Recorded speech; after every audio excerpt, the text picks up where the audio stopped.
A very good morning, everybody, at the Center for Development Research for a workshop of the Right Livelihood College.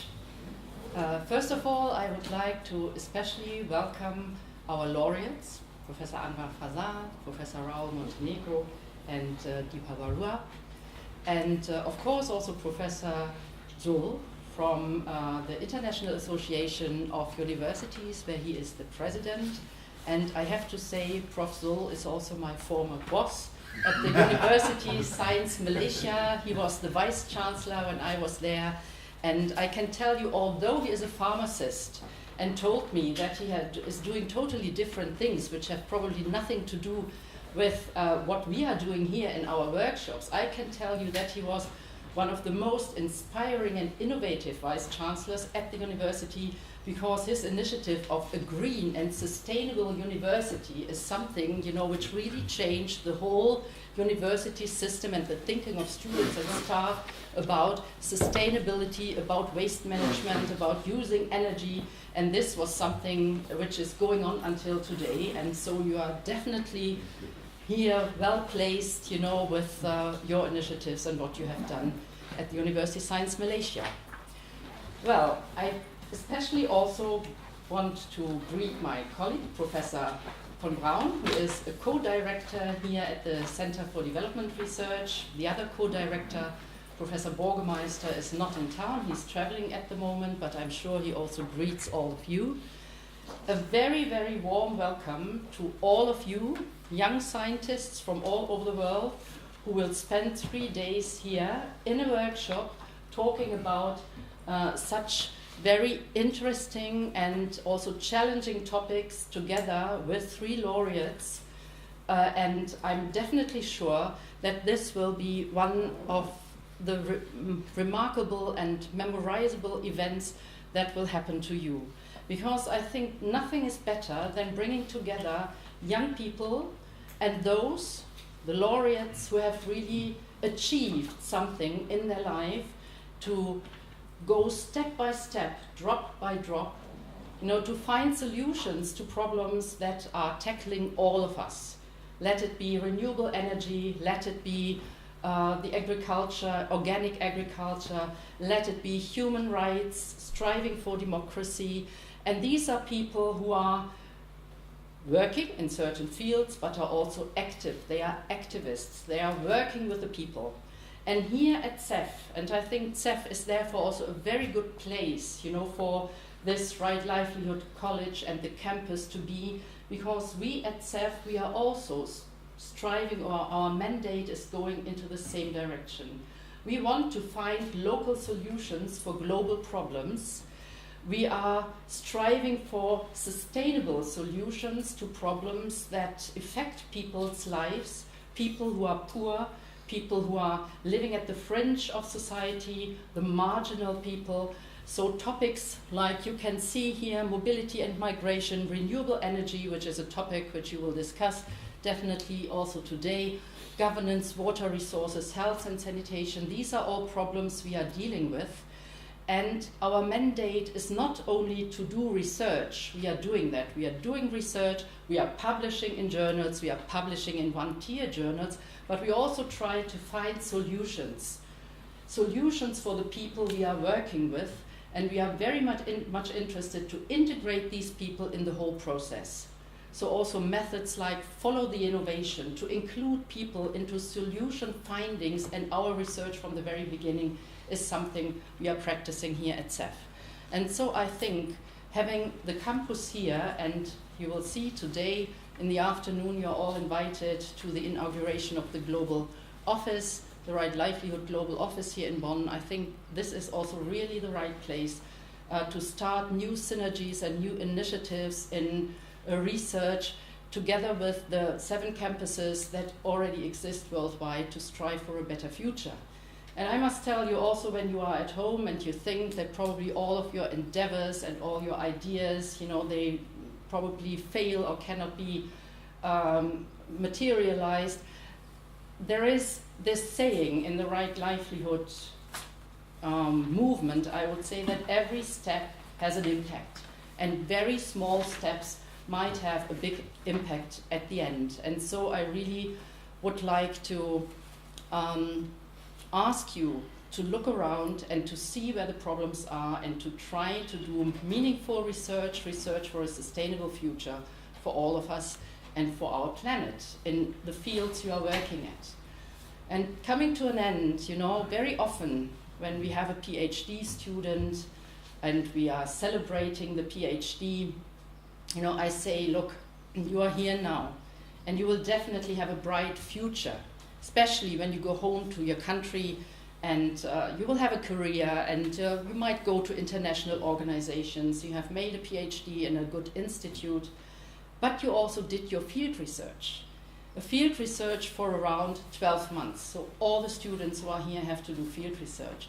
And I very much hope when you're once sitting on the 26th floor of a UN building, if you are probably working there, that you remember that when you were in the field, you were discussing with people who were inspiring, who were innovative, who found solutions to problems that you could not imagine, you know, and that you have a kind of respect for these people who are on the ground when you look down from your 26th floor and striving for a better life and are working and fighting for it.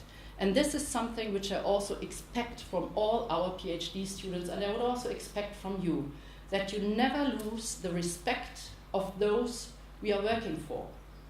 And this is something I would like to give you, you know, on your way to this workshop, and I wish that you return to your home countries with new ideas, with inspiring discussions, and that you go on working in your field wherever it is. Thank you very much.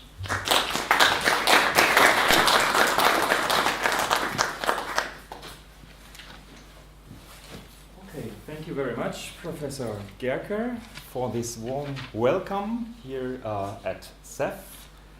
We now have the pleasure to hear a talk by Professor Dr. Dzulkifli Abdul Razak from Malaysia. He's president of the International Association of Universities. He's also executive counselor of the Association of Commonwealth Universities, and he's in the advisory committee of the World Universities Forum. So I definitely think and know that you will have a lot to say to this event here, and a warm welcome, very first time ever at CEF. Thank you very much for being here.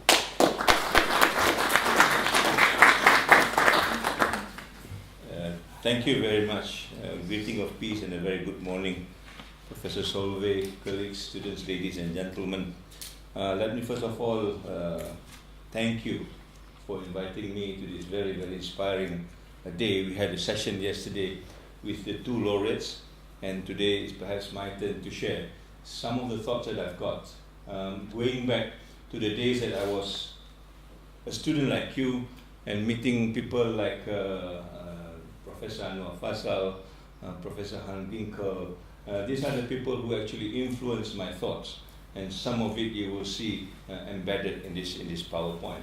The laureates do not use PowerPoint because they've got power in their points. I don't have that, and that's why I need to use this just to help me to get by.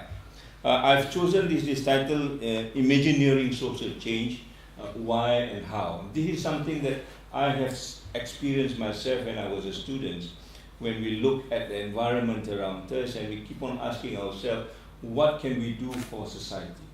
And being a pharmacist at that particular time, I find there's very little that I can do for the society unless I change my principles. For example, as a pharmacist, if you need to sell 2 drugs, one of the considerations that you will sell is basically which one makes more money. It doesn't matter whether it's effective or not, but because this one has a margin of 30%, then this will probably go first before the other one. And I cannot live with that kind of a principle, and therefore I keep on talking to people, and this is where I am now at the end of the day. So in 1996, I've got this book called Imagineering, and this book tells us about how the Disneyland perhaps work their way out and trying to make realities into a kind of a mindset that people will try and share and probably experience in the Disneyland and so on and so forth. there is a kind of a magic that we can make, except that perhaps the magic will not last as long as we want it to last. So I'm using this word Imagineering, which basically means trying to create our dreams and make an impact out of it. All of us can dream, all of us have a dream, and therefore how do we translate this dream into something which is basically real through the kind of work that we are actually endowed with. This work Imagineering perhaps comes way back to 1942 in a company called Alcoa. It's an aluminium company, which they try to describe what are the things that they are trying to do to the general public. And they reinvent this work, Imagineering, which basically means to let your imagination soar, to get as much solution as possible, to get as much as alternative as possible, but then try to engineer them to make it work on the ground. So you will have the liberty of dreaming, of experiencing what we want to do, but later on comes to reality and choose which is the most practical for a solution that actually fit your environment, your culture, or even the problems that you are going to solve. So Disneyland has taken this up and make it into a kind of a cliche that when you go to all these places, you can see the dreams that have been dreamed, and you can experience it at that particular environment. But the moment you walked out that environment, you are back to reality, and that dream will not exist anymore. And this is a difference that we are going to make in terms of the kind of work that we want to do. So let us try and dream and imagine the state of humanity today. And these are people around the world that we probably do not know them. They are not faceless people, they are just like us. They also experience the kind of experience that we do, and let's imagine what has happened around the world today. Barely 100 years ago, we have seen how the world has been involved in all sorts of war, all sorts of aggressions, all sorts of intolerance. And this is where in particular said that humanity has particularly failed at that particular time. And we thought this is a lesson that we learned, but if you just look barely 10 years ago, you find that the whole thing is almost repeated, perhaps in a worse dimension. Yeah, I was just talking to Raul in the context of Fukushima. My father actually was a victim of the atomic bomb in 1945. He was there when the bomb exploded. He's barely about 1.5 kilometers, and I don't really understand what nuclear explosion is all about. But worse than that, I think we have got the whole idea of Fukushima now coming right in front of us. Yeah? We have seen how the world has failed in terms of the economic being. We can see how the world has failed in terms of the ecological sort of setup. We can see how the world has failed in terms of trying to bring democracy sometimes in a particular environment and in a particular society. So what has happened before and what has happened now, I think very little has changed. Perhaps it has gets worsened over time given the kind of situation we are in. And therefore, the force on us, the kind of pressure on us to make contribution to environment becomes even more dominant at that particular stage. So, like Anwar said yesterday, we are actually on a tipping point. You can take whatever dimensions you want, be it ecological, be it educational, be it economic, be it geopolitical. All of this has given us a kind of a dimension that is really not settling for us.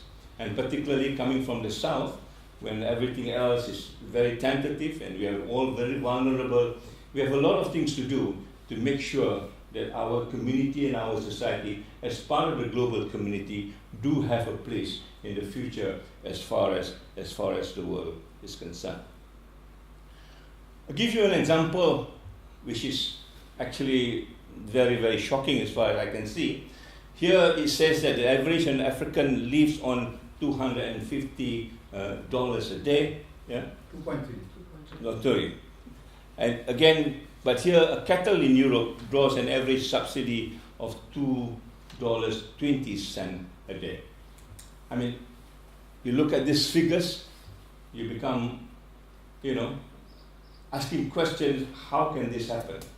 How does a cattle in Europe can be equated to a human being in Africa? What is wrong in terms of this kind of equation?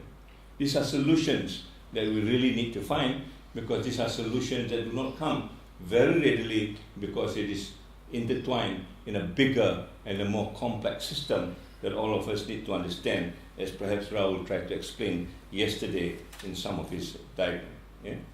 And if you think this is just a problem among the third world, among poor countries, you will probably be surprised to find in the United States, 1 in 4 kids live in poverty.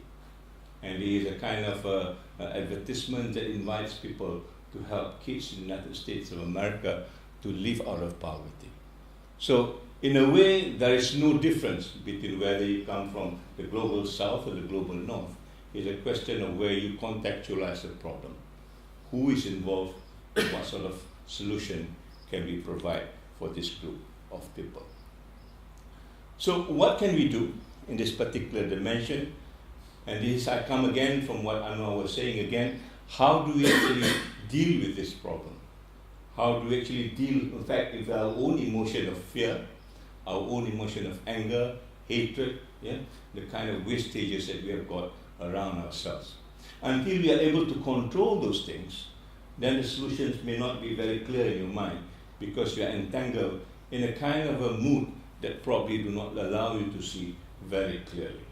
So we must first of all learn how to deal with ourselves before we can even deal with the problems outside ourselves and into the larger community, the global as it is. But if we can basically try to manage ourselves and try to get into the grips of things, we will try to box these things out. There's something that influences you, your fear, your anger, your hatred, is something that you actually need to put it out of your way, so that you can think clearly and start to realign some of the issues that is very important to us. Yeah? By using your imagination, by using the power of discussion, by using your networking, you can begin to see where things actually falls in place as a kind of a solution that has potential sort of towards your own research or whatever you are trying to do at the moment in time. So this is what I meant by mobilization for social change, when you actually can start to link things together in a very positive way, so that you can get help and you can get ideas from other people, because some people must have experienced this. And in this particular context, we're very lucky to have 153 laureates who have actually practically gone through some of the things that we've been doing and how they actually can help us in trying to find solutions to the problem that we are facing today. But what is important in my take in this particular thing, what I've learned through, is basically we are not able to solve this problem if we just use our heads and our hands without involving our heart. The whole idea of passion, the whole idea of trying to sacrifice true, the whole idea of trying to look at other person as part of yourself is something which is important, that will push you to find a solution. It is very difficult to actually dissociate yourself from all these things and try to find a solution, because you actually do not get a handle of it until you get involved. And the balance between your head and your heart is something that all of us are not trained for. Yeah? I was told in some of the meetings, it says the heart of education is education of the heart. But yet, not many of us are educated on how to deal with the heart. In fact, some of us think the heart is a kind of a distraction. Yeah? It's too emotional sometimes that you do not find solutions, because if you listen to your heart so many times. But I think the balance between the head and the heart is something that all of us must try to find a balance. And we talk about the balance as far as the livelihood logo is concerned, yeah? The yin and yang. And all this balance, I think, is something that is important for us in trying to get a grasp into a kind of a solution. And that will then lead you to what I call high touch. Many a times when we talk about solutions, everybody will talk about technology. I think it's almost trendy to talk about technology. Dipal was saying this morning, why do we have so many iPads and iPod and iPhones? You know, even before a year is out, you already got 3 models coming through. Everybody is so focused on technology. Everybody thinks that technology is the panacea to all things. Yeah? But my take is basically technology is a tool for you to do to get into the high touch. In other words, you must touch the hearts and the minds of the people that you work with. I think the timely reminder that Professor Solvay said today, I think is something that is worth remembering. Until and unless you can connect to the people, until and unless you can identify with them, until and unless you can share some of the passion with them, you will probably not be able to influence them, let alone trying to find a solution out of this. So the question of high touch to me is a very important thing, because it will then last. Yeah? Believe me, in the meeting that we have today, we will remember each other as long as we keep this high touch among ourselves. You know? It doesn't matter where we are, Argentina, Malaysia, Africa, whatever it is. But because of the kind of entanglement that we have got, we will keep on connecting with one another, and it is something I think that is very important in a long-term solution in trying to connect with each other. So the mobilizing for change, from my own experience, cannot be done in an isolated way, particularly when you look at an institution like a university. My own experience for the last time that has been described by Professor Solvay in University Science Malaysia, we do not only look at a particular way of looking at it, but we try to integrate it into a kind of a holistic approach so that we touch all the compartments, which is really very important. Yeah? Academically, yes, because we're an institution, being an academic institution is very important, but because of the flow of information, the kind of information that we get, particularly through the internet and whatever else, the social media, we should be able to find and distinguish what is relevant for us. We cannot be drowned in this kind of information that comes, particularly the one that is not verifiable, the one that is actually influencing you, the one that actually making you emotionally upset. You really need to start to look at what are the information that is relevant to you in your work and with the kind of solution that you look at. Okay? This also means that you will know to find what are the solutions that will help you to engage with the community around you, to engage with the people around you. So there is a flow between the information that you've got and how it actually can be used to start with an engagement with the people around you. And because we are dealing with people of different nature, we must also be culturally sensitive. And this is a dimension that I find many people do not pay enough attention. We want to talk about a global setting. We then need to recognize that there's different way of doing things depending on the kind of norms and the cultural value that people have around the globe. And this is something, again, that we need to learn how to live with. But at the end of the day, I bring in the heart again. It has to originate from your own sincerity in trying to make this work. It is not because your supervisor asks you to do this. It is not because the rule of the university says this. It is not because you want your PhD tomorrow. It is because you want to do it and the heart demands you to do it. And there is a connectivity that I think that needs to be kept through as a kind of a value system that you will nurture in your own process work, and it will last you for a long time. So what do I mean by academically relevant? Yeah? If you look at today's world is definitely ecologically deficit. Take it from whatever point you want. You can imagine you have now got a PhD, you've got a table, you've got your own offices, you've got everything around you, but how do you begin to solve the problem right in front of you? Yeah? And in this particular context, when we're in university, there are 4 pillars of learning as far as UNESCO is concerned. 2 of the pillars is learning to know and learning to do, and this is what you are doing at the moment in time. You want to know, and from that knowing, you want to also do something. It's not just about knowing, but also about doing at the same time. And doing at the same time also means that we be able to connect with all other people as far as the discipline is concerned. And this is where I think working with people of different sort of expertise, of different disciplines becomes important so that you can connect in a kind of a transdisciplinary way. What I find difficult in university is everybody is trained in a very siloed way. If you're a pharmacist, you talk only about medicine and whatever that's related to it. if you talk about, if a social scientist is the way to look at it. Yeah. When I became the Vice Chancellor, I find this is the biggest handicap that I've got, that I could not relate to the whole university as one single community, but start to compartmentalize them.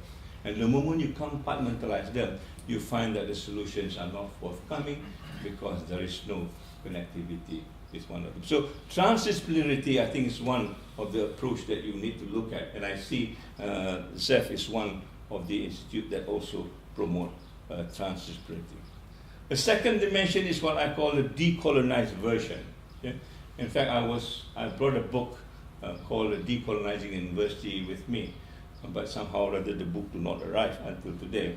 But the decolonized version means that we must be able to go back to the roots of our own community, the kind of knowledge that has been promoted within that community, not because it is less important or more important, but because it gives you a sense of where the solution lies at the end of the day. Talk about sustainable development, for example. It is not something that originates from the Brundtland Report of 1987, but it originates right from the day of your forefathers.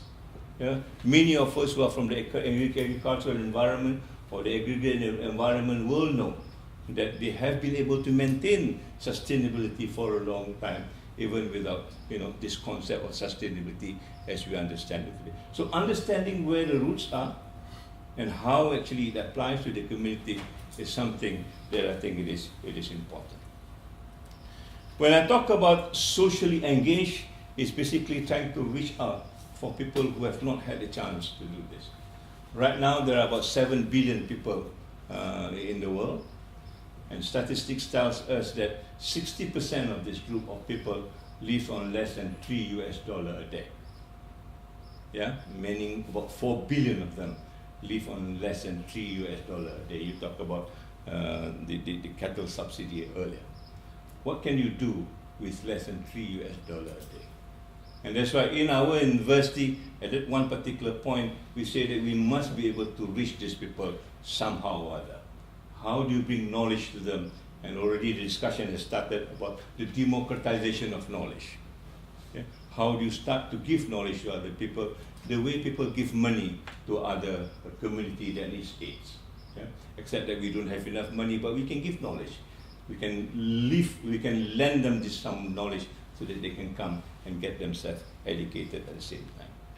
And to do this, I think there is the other way of doing it. It's for education with the heart. They have a sense of caring, a sense of giving, and knowledge is not like money. When you give money away, you probably have got deficit in your bank account. But knowledge, the moment you give knowledge away, your bank account will triple, will double. Yeah? Because that's the nature of knowledge. The moment you give it, you will get back as many as the amount that you give.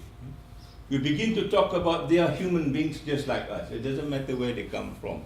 And in this particular case, I'm very, very sensitive to this word human capital. In many of the documents, at least in my country, that talks a bit about human capital. And I always ask them, when you talk about human capital, where is the heart?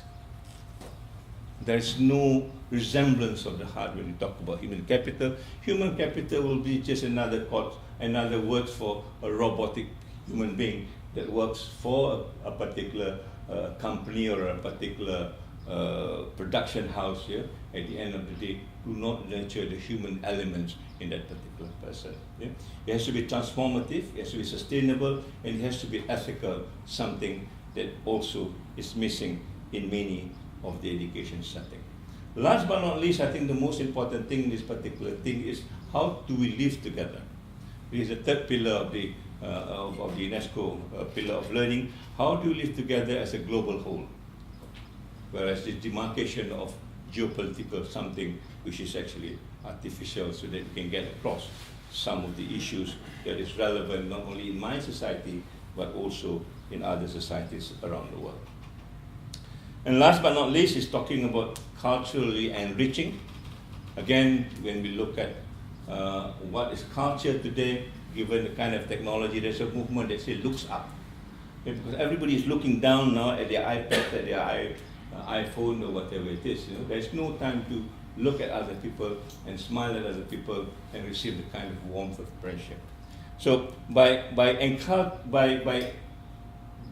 promoting this culturally enriching thing, we learn to know who we are, and then we learn to know how to relate to other people. It doesn't matter where we come from. It doesn't mean that we also need to change ourselves just because we need to adapt to an environment. Yeah? We can be uncomfortable as we are, and in that particular case, we can build trust. We can start to communicate with people at a kind of a same level playing field, rather than trying to be, what we are not. The question of multiculturalism becomes important. And the moment you can connect, you can start co-creating knowledge. You can also start coexisting with one another in that particular context, because you begin to understand the value system that works within the community that we are part of. So at the end of the day, given this kind of background, what can we do? Yeah? Sometimes it is not so much what can we do, what can we undo? There's so many things that we have learned and learned it wrong. We probably need to relearn and start learning again. And the first thing that we need to undo is to take away that emotional sentiments that actually put us as a kind of a barrier to solutions. I want to read this because I think it has something to do with you at the end of the day, and perhaps us. Yeah? This is coming from David Orr, a very eminent scholar, and in his article, What is Education For? And he says this, despite the many things that we've got, he says it's worth noting that it is not, all the things that happen is not the work of ignorant people. It is rather largely the result of work by people with BAs, BScs, LLBs, MBAs, and PhDs. Yeah. As far as David is concerned, we are the one that actually is the source of the problem, rather than the people that we are dealing with and the people that we think is creating the problem for us. Yeah. And this, I think, a very important point to remember, that with the knowledge that we've got, if it's situated in a very artificial way, then we become the source of the problem rather than the solution. It could be you, it could be me, that we've got at the end of the day this particular piece of paper called your degree. Yeah? You probably will benefit from it, but you also need to understand how many people you have quote unquote used to get to that particular place. In my work, when I was a pharmacy student, when we go to the community and try to collect blood for a kind of experiment, I remember one person says, "You have collected so many bloods from us. You're almost a blood sucker. We didn't get any benefit out of us." Yeah? Because when students do experiments, sometimes you go and extract blood to find what drug level in that particular person. Yeah? And we have been sucking their blood all the time, but they have not benefited from any of the experiments that we do. Certainly the students will graduate and get their degree and become prosperous, but the community remains as it is. Yeah? It may not be sucking blood, but there are other things, the way we exploit the community just for our own interest rather than the community interest. Yeah? We use our heads, we use our hands, but there's something else that is missing. It is almost then trying to educate ourselves for our own personal being rather than the community as such. We are told to do certain things, we are guided by certain values, and we work like hell trying to get that values out. Yeah? The kind of a cycle that we go through every day to fit into a kind of a system that at the end of the day probably do not bring much benefit to most people. Perhaps for certain people, because the kind of value system that we have adopted for ourselves is very personalized, only for a small community rather than for the general community as such. These are kind of cycle that I observe in the kind of work that we do, be it research or just plain learning in the university, and this needs to change. Sometimes it will cause a lot of disconnect, and we've seen this happening very recently when the whole financial system in the world crashed to a certain extent, beginning with a group of very young, very enterprising sort of accountants that try to shift some of the values as far as the financial system is concerned. This is not bad enough. but sometimes it can also create death, right? And we see this again in our parts of the world when we talk about the kind of enterprise that is seen in Bangladesh, yeah? Where people are working day and night in trying to produce things to make their end meet for a market that actually do not exist among themselves. And at the end of the day, you find people dying because of the poor infrastructure, because of the kind of poor system that they have to live by. And this is something, again, that we need to be very, very mindful of. Yeah? So you must know where you fit in this whole system, and if it doesn't fit right into your own value system, then you must make some interjection as far as this is concerned. So we need now to start looking at what is education for us, and I think this is one of the more meaningful expression of education that I found as far as Marian Edelman is concerned. She's a civil activist, civil rights activist in the US.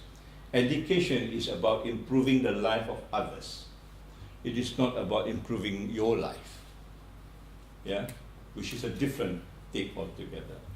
It's for living your community and the world better than you found it.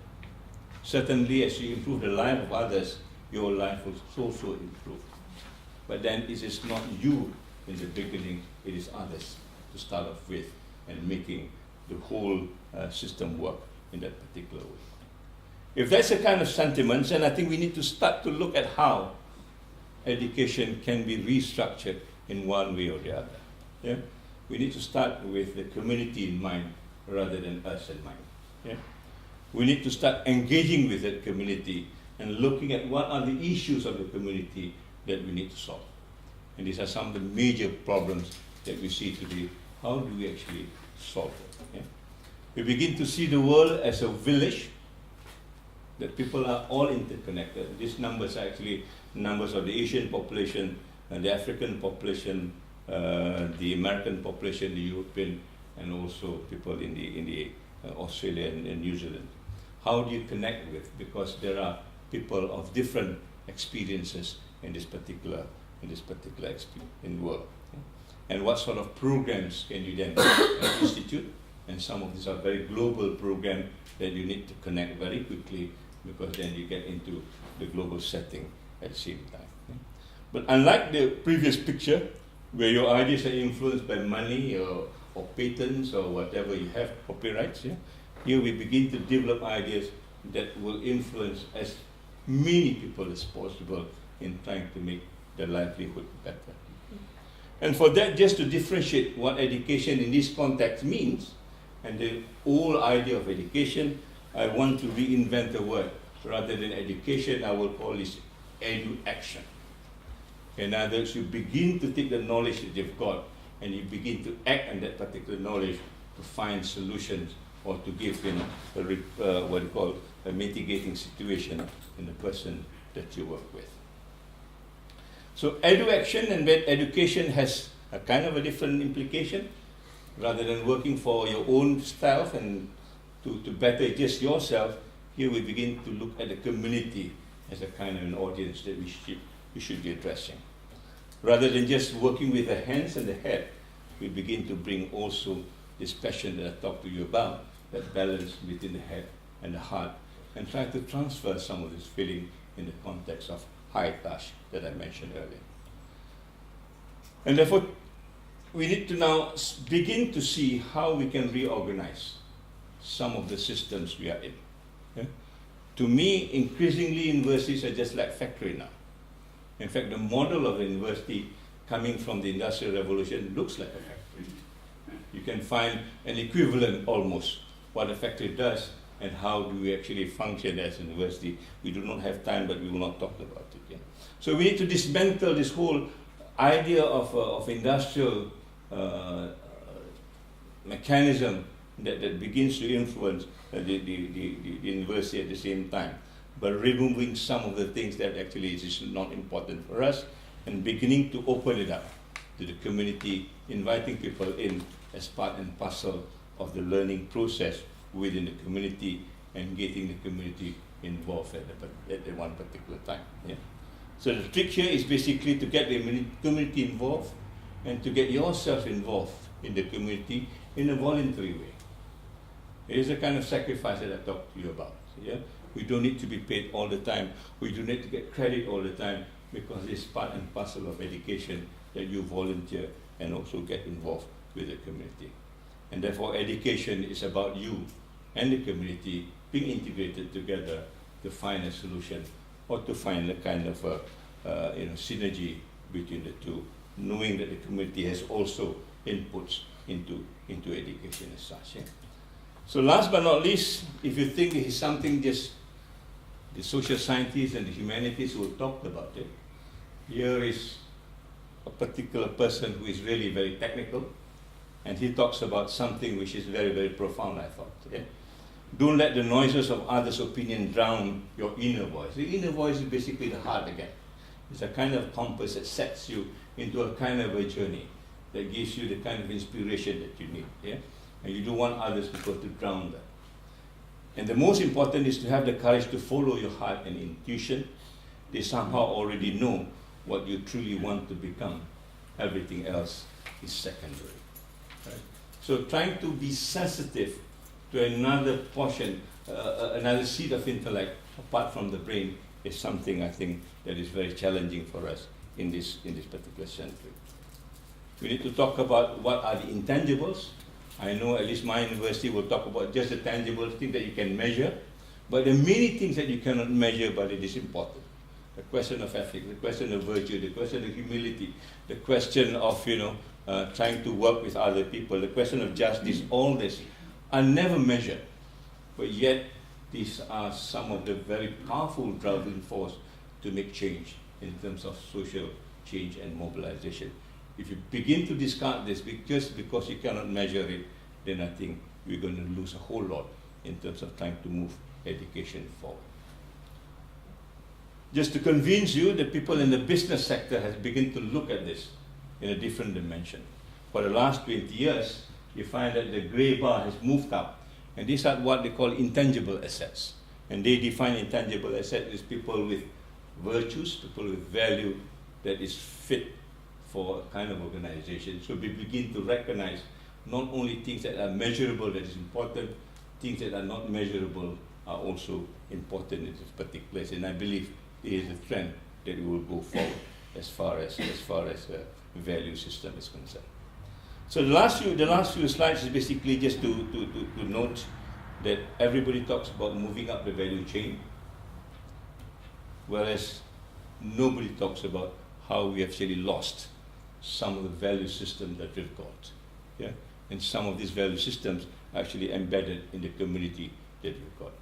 How we have disconnect between the two, and how can we now bring this together as part and parcel of the human person that we want to develop. I would just want to close with this particular rather complicated diagram of mine. This is about knowledge processes that we've seen. The moment we talk about knowledge and PhD, people will ask, is your thesis original? Is it a cutting edge? Because this all means a lot to us. Yeah? Before you can even get your degree. We see that if it's cutting edge, then they say you're pushing the boundaries of knowledge out. Okay? But there's one element that I want to introduce, not only pushing the boundaries of knowledge, but also to begin to map it and benchmark it with the state of humanity that we talked earlier. Does it have any relevance to the state of humanity that we talked about? Or is it something that is very, very abstract, that has no relevance to the kind of community that we are trying to approach? Yeah? What is the reality at that particular point in the kind of knowledge that you're trying to bring forward as a kind of a solution? Once you measure that reality and you know what it is, then you begin to look at different possibilities of how things can be done and how things can be managed, perhaps as a kind of solution to bring about a transformation. Yeah? And I think that acting on the knowledge and the education that you've got will probably bring about this sensitivity, and that sensitivity will begin to shape the kind of knowledge space that we've got. And that knowledge space, I think, one of it is the Right Livelihood College, which I hope will present a different kind of spheres of knowledge that we begin to see different things coming about rather than a kind of a conventional college. So we need to reimagine what the knowledge structure is all about in the RLC, and again, like what you call Walt Disney said, anything that we can imagine is something that we can also do. So I hope this will give you a kind of a bigger picture of where you want to be and how you want to take your knowledge at the end of the day to make it relevant for the people that you are serving. Unlike the Disneyland, like I said, it's very much in the mind. You walk out of Disneyland, you are back into the kind of problems that you start off with. But here in the RLC, you find that your solutions are really rooted on the ground. And therefore it makes very, very tangible change rather than just a kind of an abstract change. And it is something that I hope we will try to develop so that the kind of change you will see is something that will be useful to us, not only today, but in the long future to come. So education is a powerful weapon to change the world, but I would like to restructure that to say acting on that education is even more powerful in making those changes. So on that note, thank you very much for your attention, and I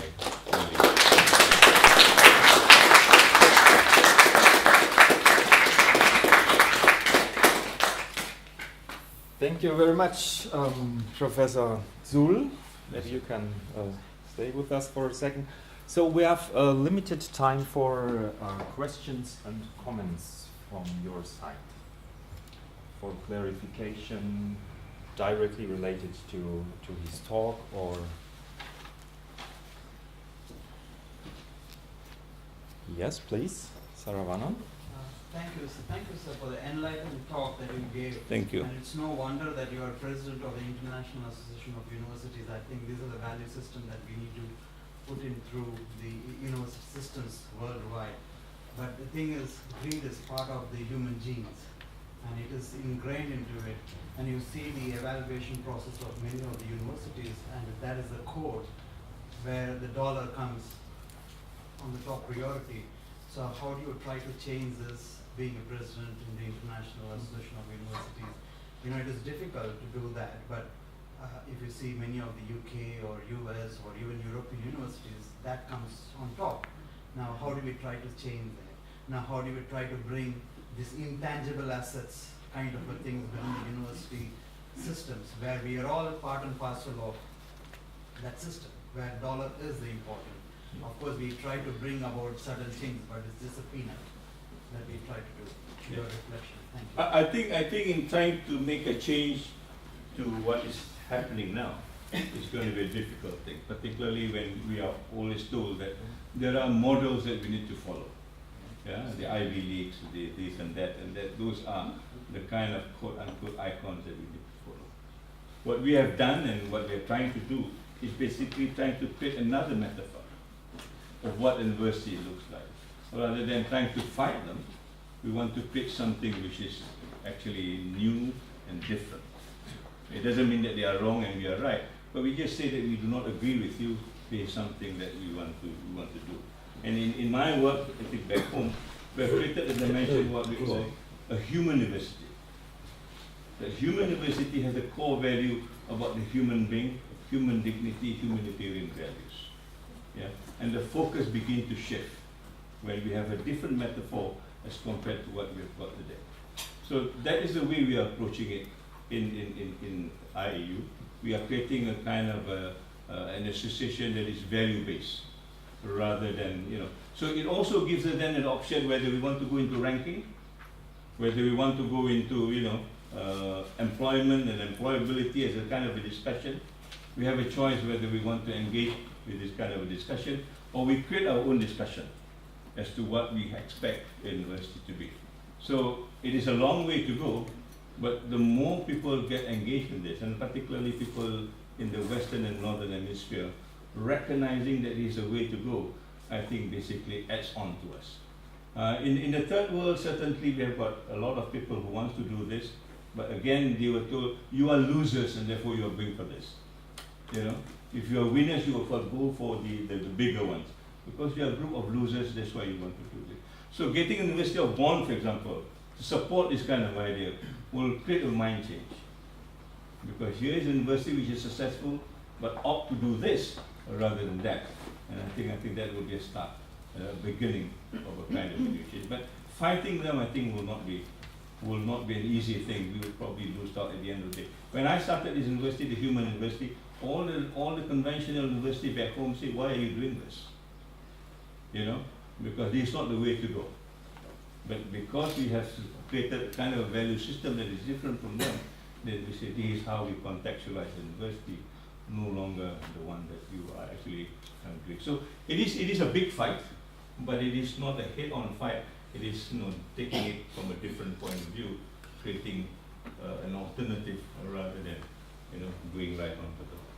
I don't know whether that answers. But it starts with the student. For example, the student that came to my university, when we asked them initially what do you want to do, they say the same thing. I want to a good degree and a good job. You know. But when I go through the slides with them, then they say, no, I want to go back to my home country and develop my community and become a community leader at that particular point. So it's no longer about the big job, big cars, big house, and whatever it is, that we have touched them in a different fashion. Yeah. Okay, maybe one more. Thank you. I've got a question. First of all, thank you very much especially for the action.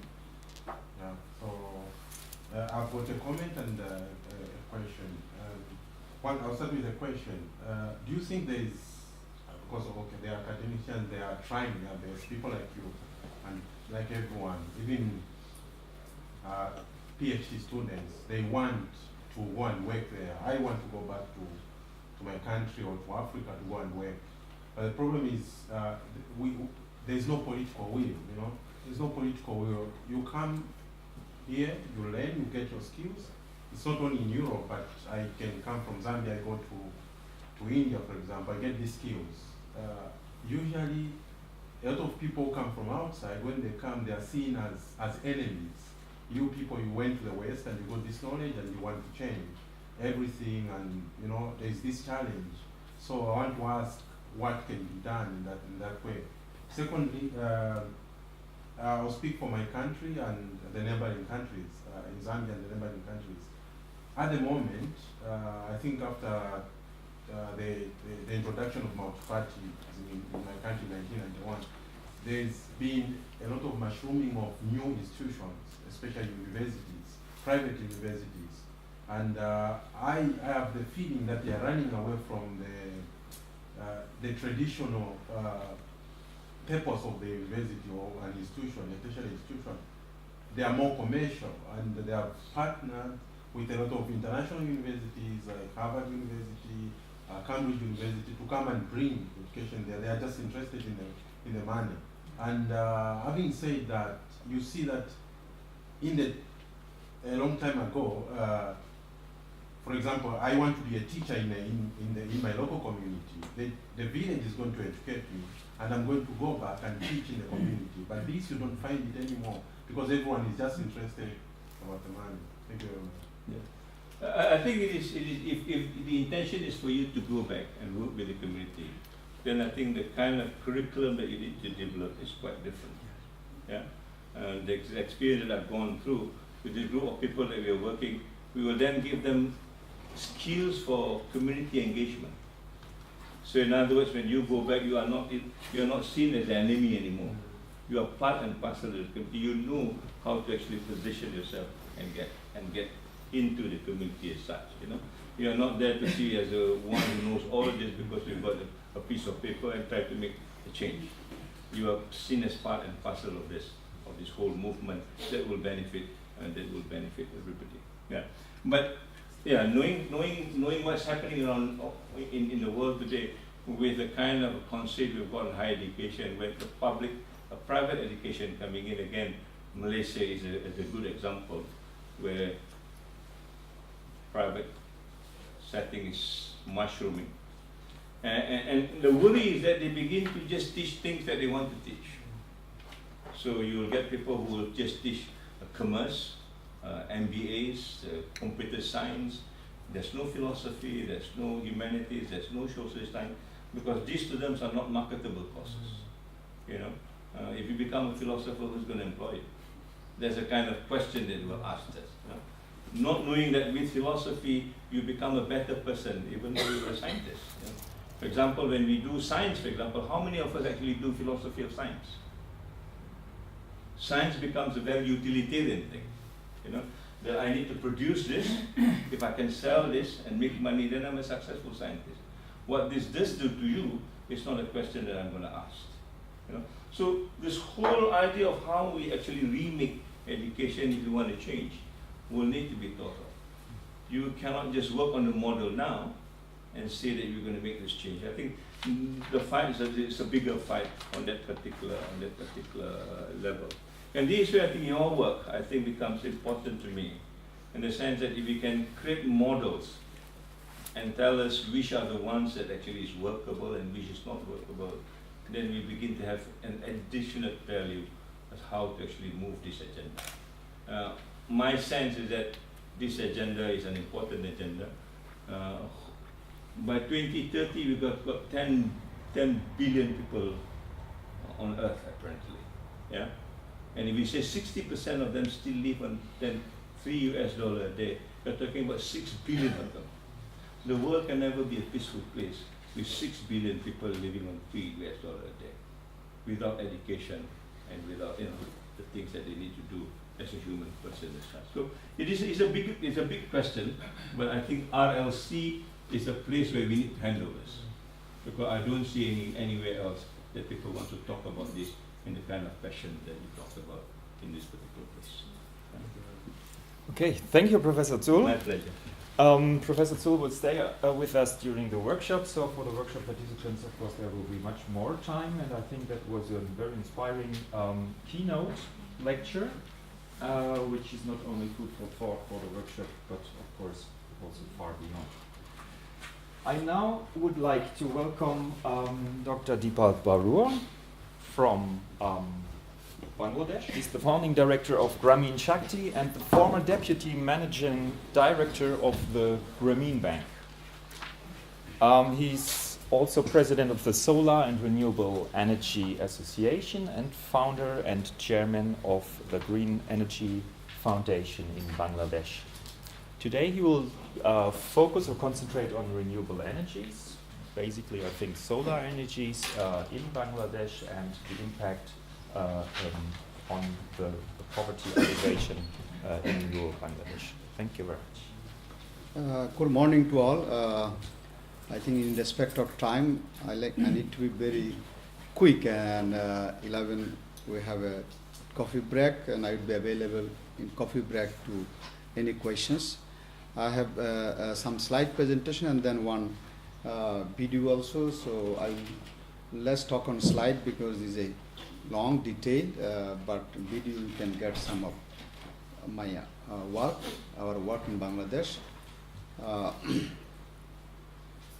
We worked for many years in micro credit and microfinance and also renewable energy. In 1996, Grameen Bank in 1976, and Grameen Shakti, which I was the founding managing director in 1996. After 20 years, in our country at that time, around 85% people have no electricity. In 1996, only 15% people have electricity. So apart from micro credit, we tried about the renewable sources, how people get the energy from renewable sources. And you know the kerosene, one alternative people are using for lighting at the at the villages, 85% people. And then the solar energy we tried is very expensive, and we tried so many options. One, solar energy, and also biomass, and also energy efficiency like cooking stoves and wind turbine we tried. But at the end of the day, we found the solar energy is much more attractive because we have plenty of people without electricity and plenty of sunshine. So how we can make both the connection, the lot of sunshine and a lot of people who do electricity. but the solar energy was very expensive. At that time, it was $7 per peak watt we were buying from Siemens and different companies and Japanese companies, Kyocera and others. So I tried how people can buy solar home system. We started 17 watt. Now we have 15 varieties, 10 watt to I would say 130 watt for this in the rural area. So we thought about how people can buy it. So they are using kerosene, and the cost of kerosene every year is a subsidy drawn by government, and kerosene price going up. So I thought how the cost of kerosene you can buy a solar home system. This was a very hard option for the people, but we tried.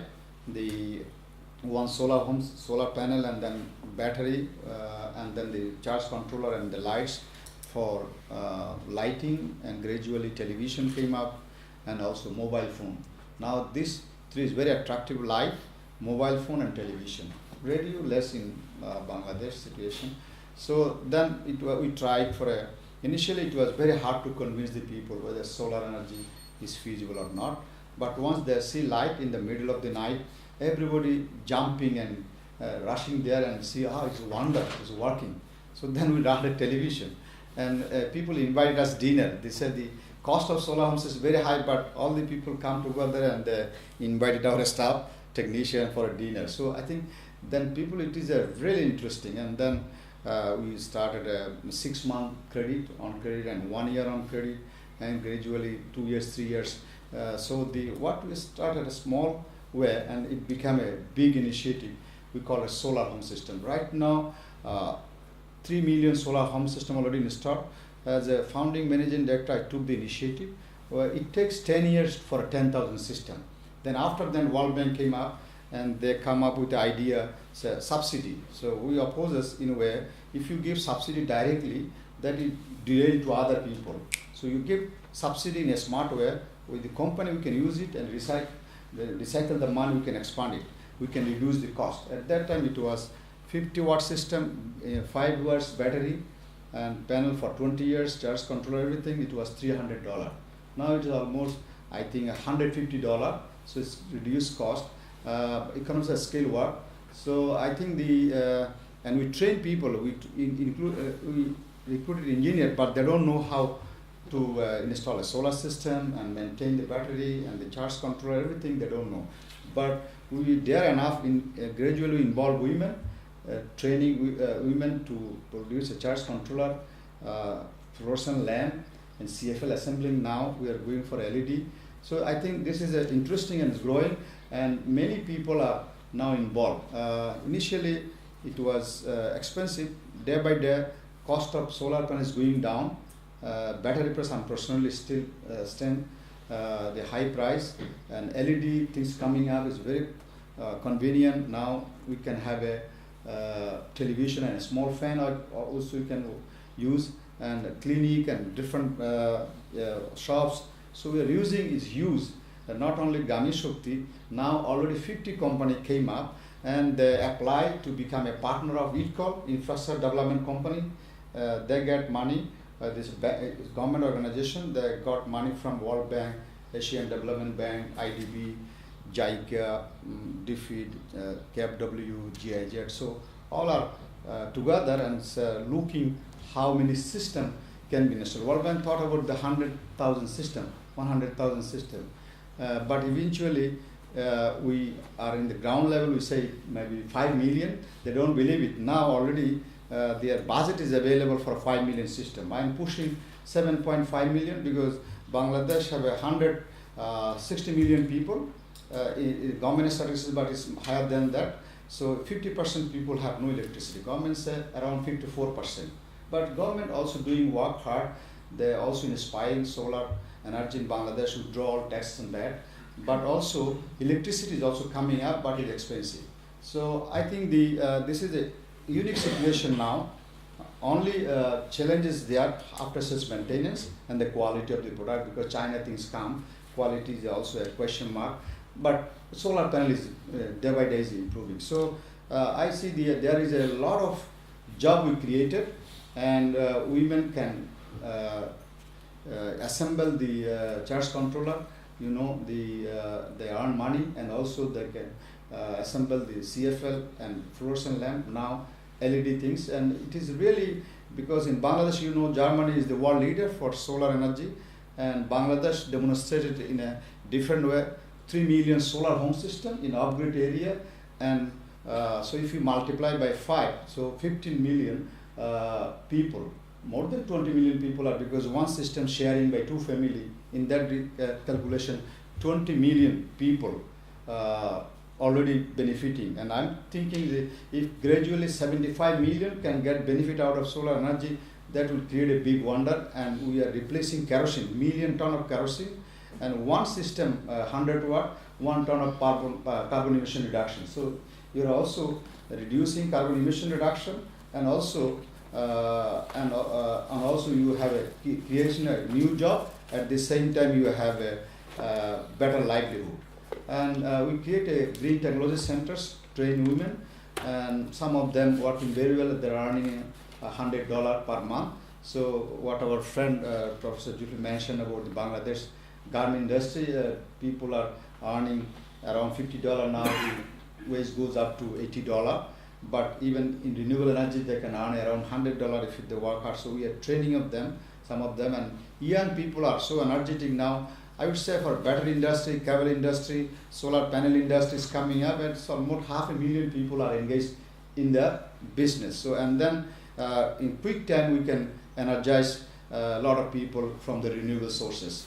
I see there is a woman who trained them. She was abandoned by husband. Now she's earning $100 per month, and the husband came back, and also children get admission in a better school. So these are the social impact also. Challenges, maintenance is the key to sustain the larger scale solar home system. So we like to training young boys and girls at the grassroots level, so they can maintain a system, and they can open a small shop, and they can get a loan, green energy loan from the commercial bank or any other bank, and they can be entrepreneur. That's our mission in the long run. And also the quality things we can now, we have a Bangladesh government also trying to establish a laboratory to testing facilities, so testing is also going to improve it. And now 6 solar company already started, Bangladeshi company started assembling of solar panel. Battery company, it was one monopoly, now 20 company. And so day by day, every day there is a lot of, and she's a school teacher, part-time she do also solar energy maintenance. And so there are a lot of scopes coming up. And one improvement is the education. Children have a better education. If we have a survey, we found that the result is much more better than early, because under the kerosene lamp, smoke and their health in more pollution, but now they have a better environment, so the result is also better. The government withdraw our better tax, so we are trying to create a Bangladesh as a solar nation, because government is also supporting us, but everybody want real electricity. So, but solar energy can play a very complementary approach, because a lot of building, we can put solar panel in the building and they can produce a 1 kilowatt, 2 kilowatt, 5 kilowatt, 10 kilowatt, that depends on the size of the building. So there are millions building coming up, because a lot of population, a lot of people. In all island, we have a solar energy now. There is no island left without solar energy, and the increasing income. We also sharing the energy also system, and mobile phone is growing, and you need a mobile phone charging and charging a station also. Apart from the solar energy, we also do biogas plant with a cow dung, poultry litter. We produce a gas from the cow dung, and slurry become organic fertilizer. And also GIZ and other help. Now we have a more than million system, improved cooker stoves, but we need a 30 million of these.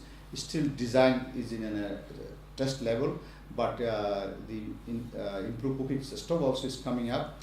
I think this also help the people. And urban area, government also encouraging in urban building to install the solar, and you get the lot of energy, but not yet connected to the grid line. Only they are using for their own users. If government ready to buy it, that would be an interesting case of solar energy in Bangladesh. And we have a solar irrigation also. Mini grid is also, we are working hard on that. Solar and wind hybrid we have an experimentation. So Bright Green Energy Foundation is I worked with Grameen Bank for 35 years and Grameen Shakti almost 20 years. So I got an award from Abu Dhabi, then I created this foundation. Right now we have 350 branches. Every month we are recruiting 200 staff. We already installed 100,000 system. Also apart from the foundation, we are trying to create women entrepreneurs and also encouraging Bangladeshi businessmen and government to create an enabling environment so that Bangladesh will be enriched in renewable energy, solar and other renewable energy, so it would be a solar nation. That's the award. Thank you, and I have a small video so that.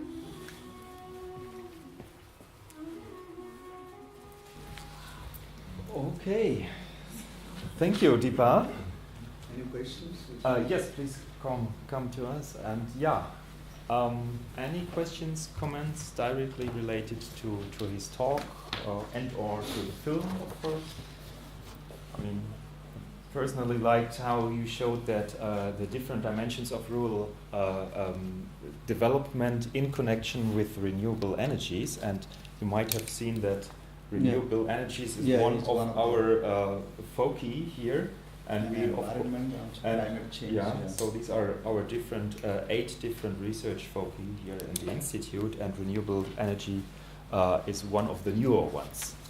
So we pretty much hope that in the future we will even more work in and on. I think what Professor Jul mentioned, that if you have a PhD, you may have some arrogancy that I am a very literate person in the world or in the country.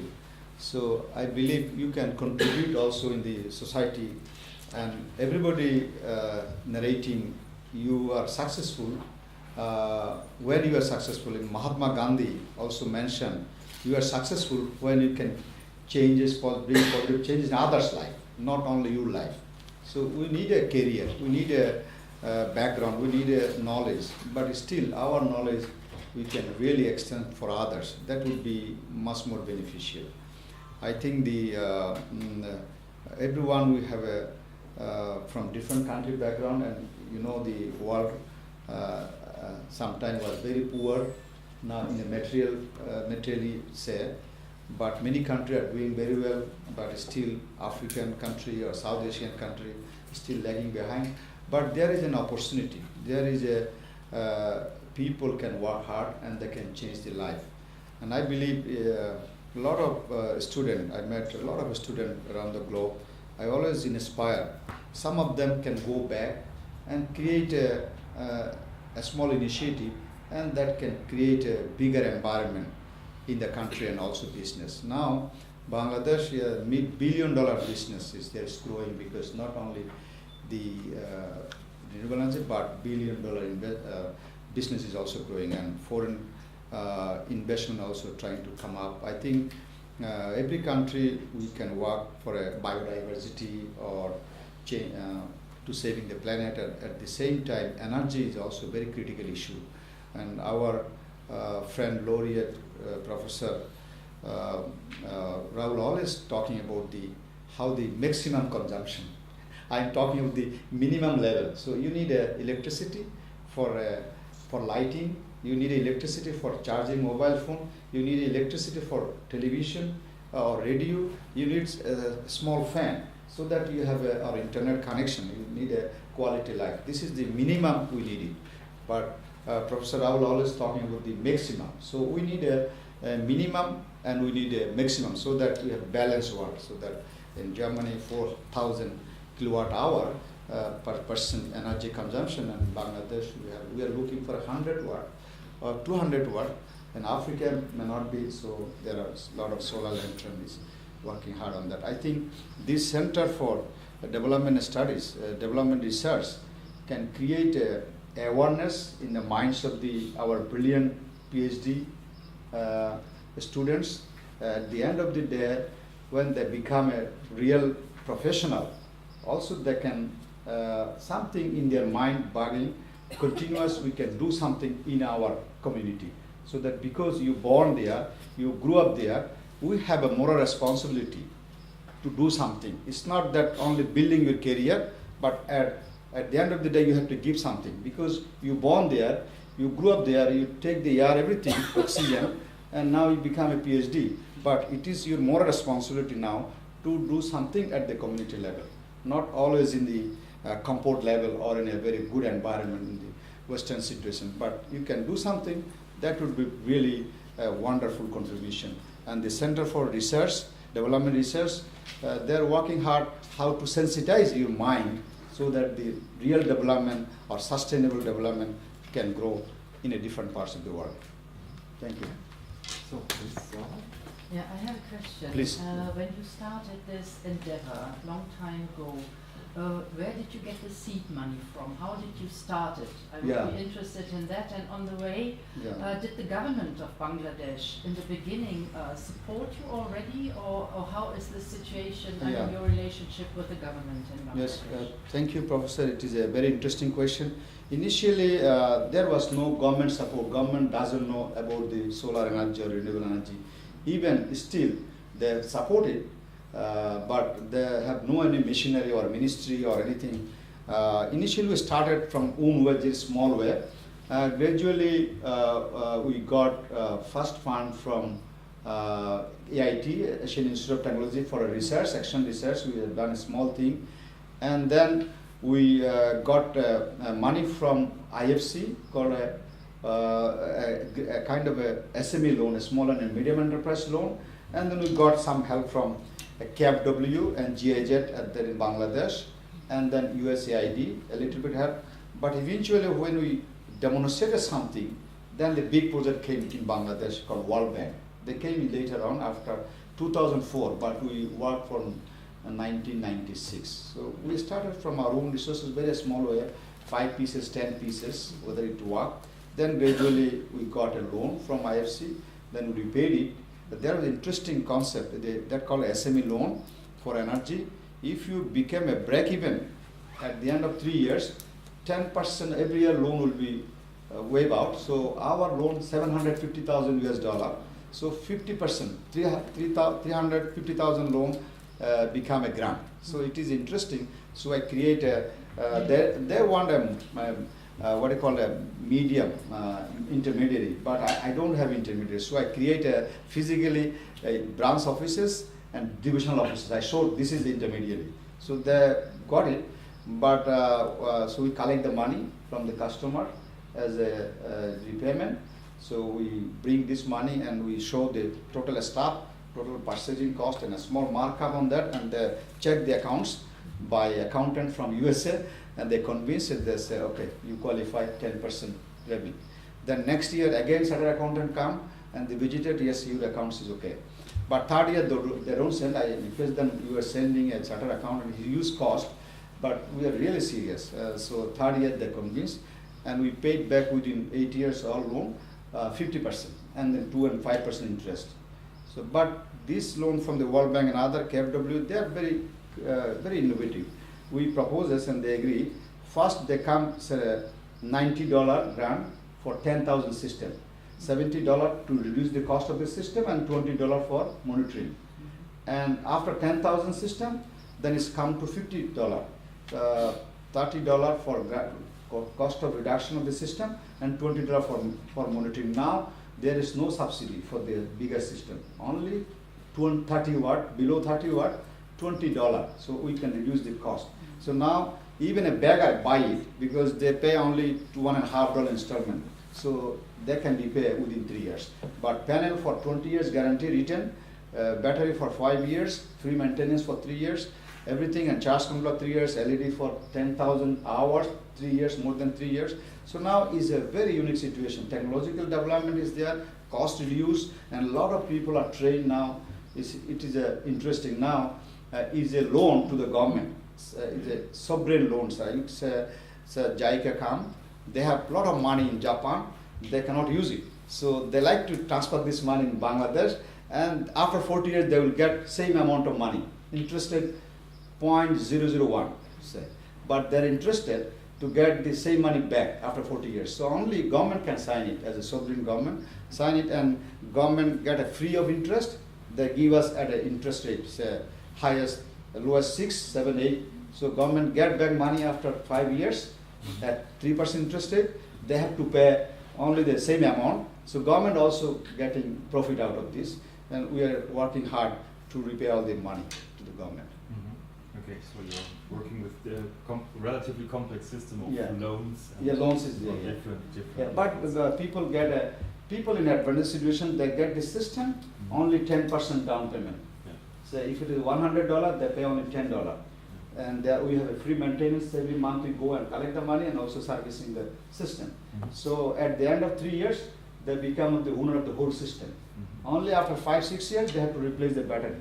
And battery 35 or 33% cost they can get from the battery company, because battery company for environment reason, they have to recycle the battery. They cannot throw it in the environment not. So we collect the battery and they get a 33% of the cost of the price of the battery. Yeah. So there is incentive. So we have one more question here. Please. I hope it's short. Hmm. Thank you very much for your enlightening presentation and your initiative. I was led to think, and I would like to hear your reflection on that, on the socioeconomic impact, or let's say collaterals, of the solar panels.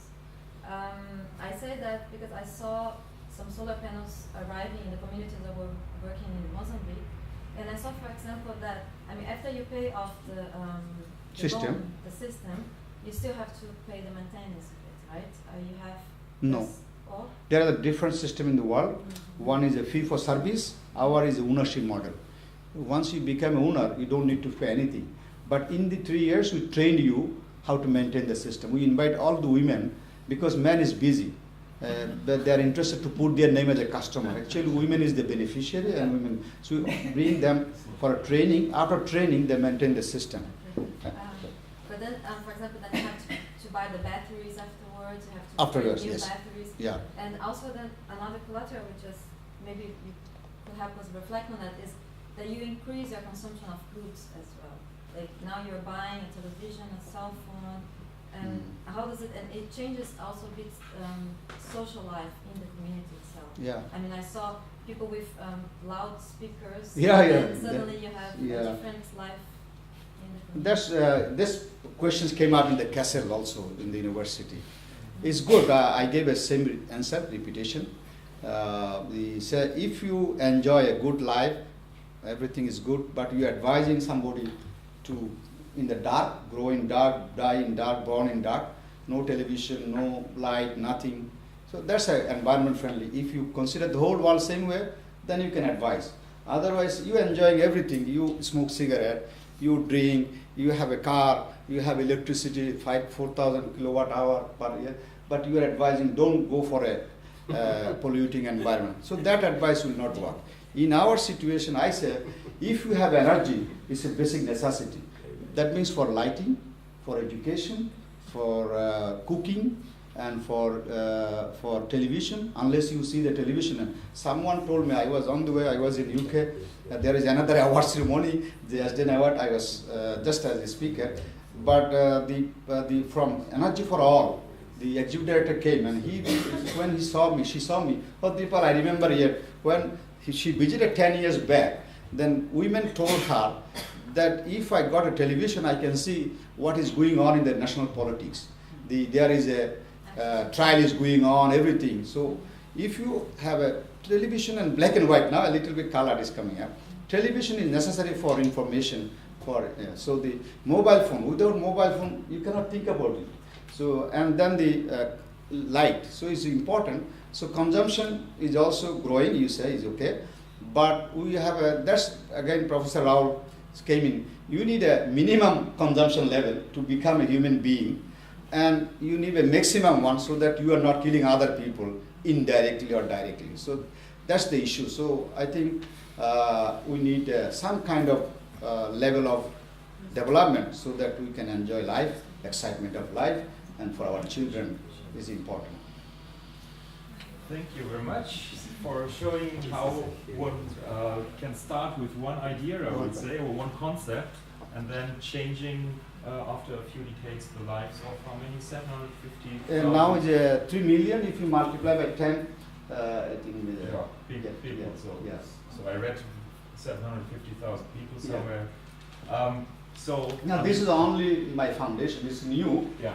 because they give me an award. It's a big award, Mhm. gold medal and $1.5 million. I thought that if I alone consume $1.5 million, it's not good. So I create a foundation. That's what I'm using as a what I call an endowment fund.